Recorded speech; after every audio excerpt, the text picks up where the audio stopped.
Nje nawe n'imyaka tumaze ku isi hari ibintu byinshi tutazi cyangwa se tutanatekereza ko bibaho.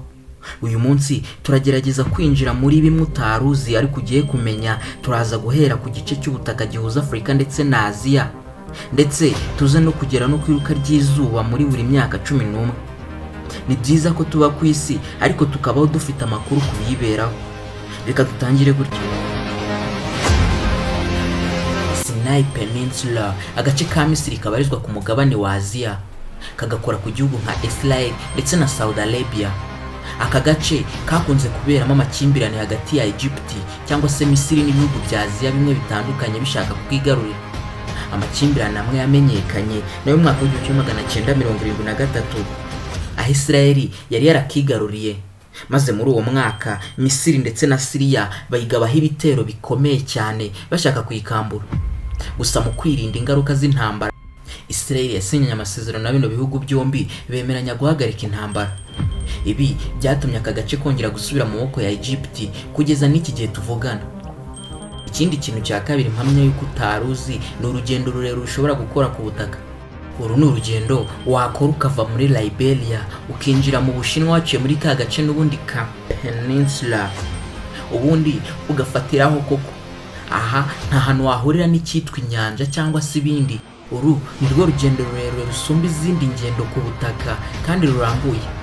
Uru rugendo rufite ibirometero 13,589 mu gihe waba ugenze ukava kuri Liberia ukagera ku gice cy'Ubushinwa. Uru rugendo nirwo rwihariye agahigo ko kuba rwaca mu bihugu birenga 18 nta hantu huriye n'inyanja. Reka duhure ku kindi kintu cya gatatu.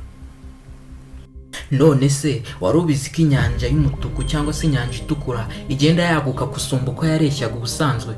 Ubundi mu busanzwe bavuga ko inyanja cyangwa se ibindi biyaga bigari bitajya byiyongera mu bunini cyangwa se ingano y'amazi abirimo ngo yiyongere bitewe n'uko amazi yinjiramo abangana cyangwa se arutwaho gato nabisohokamo. Ariko inyanja y'umutuku cyangwa se inyanja itukura yo bigaragara ko igenda yiyongera mu bunini, ahanini bitewe n'uko bya bibuye byikoreye ubutaka duhagazeho bigenda bihungana hagati y'ikibuye cya Afrika ndetse n'ikibuye cya Arabia. Ibi bituma iki gice nyanja iteretsemo kigenda cyaguka kiba kinini, bityo kibikagenda bituma kinagenda gikurura amazi menshi akinjiramo.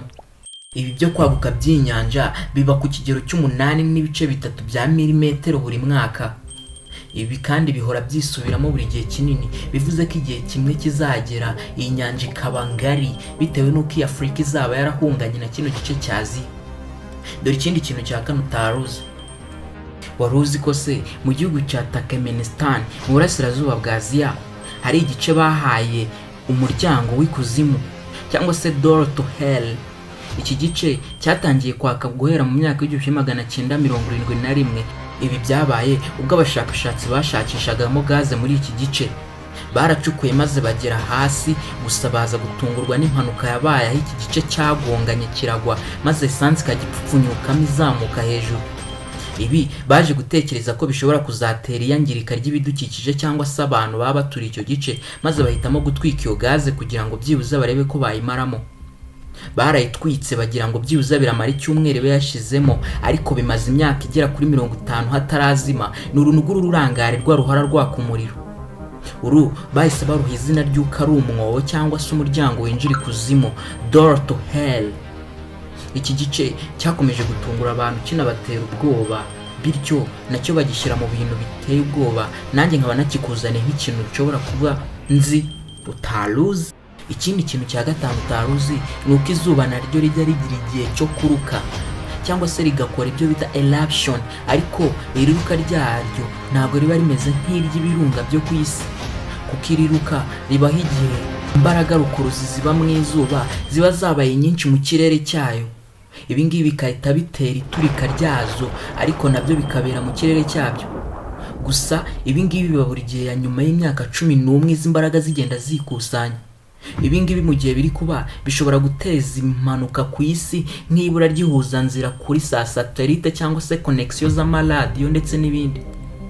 Ibi bajya banahanura yuko hari igihe bizagera bigatuma amatelefone cyangwa se ibindi bikoresho by'ikoranabuhanga biva ku murongo.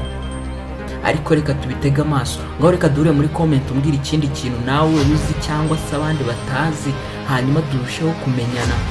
Kandi wibuke gukora subscribe, like ndetse na share. Ndabakunda cyane.